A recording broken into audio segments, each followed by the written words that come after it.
At sa kwento nga na ito, all-Q ang labanan. Nagsama-sama ang mga hari para sa isang laban. Ito si Solo Boy, ang iniidolo ng karamihan at marami na nga siyang napahanga sa paggamit sa Chu. Talaga namang sobrang palo.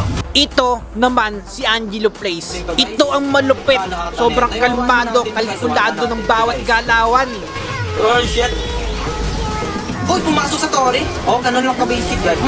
Ang kanilang huling kasama, ito si Bintisi. Ang dami niyang personality, Malalolo Shipu, El Mighty at Tatay Digong. Kaya naman matik malakas. At dito naman tayo sa aking team. Ito si Braxy PH. Matik nga sa kanyang mangwanit ng kalaban. At huwag kayo dahil tinalo niya na ang Tom Braxy sa isang sabayan. Ito naman si Kentot, ang sobrang batak sa pakikipag 1v1 sa kanyang live. Kaya naman sanay na sa duelo. Hindi nga mawawala ang bida. Ako si Captain Els.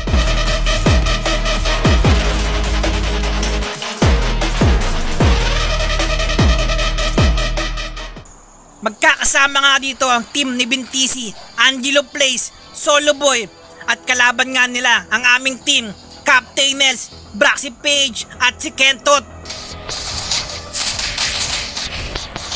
One down.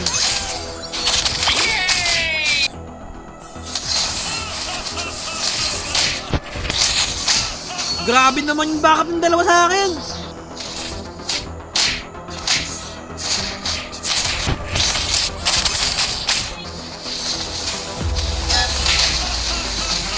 Grabe dalawang sipa. Aray! Boom! Buhay po yun.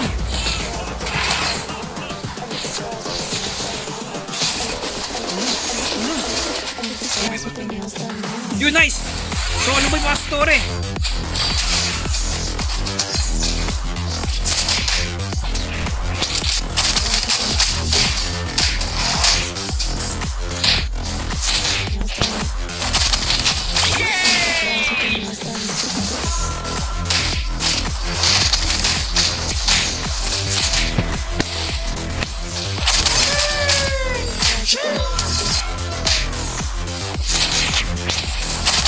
Yeah, nice one.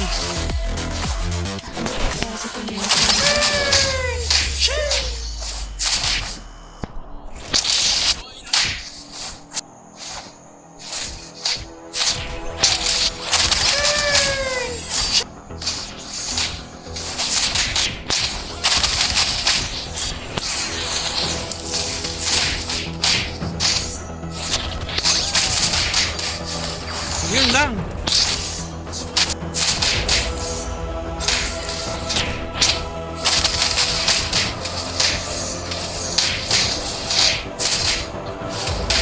Captain Els laban kay Solo Boy.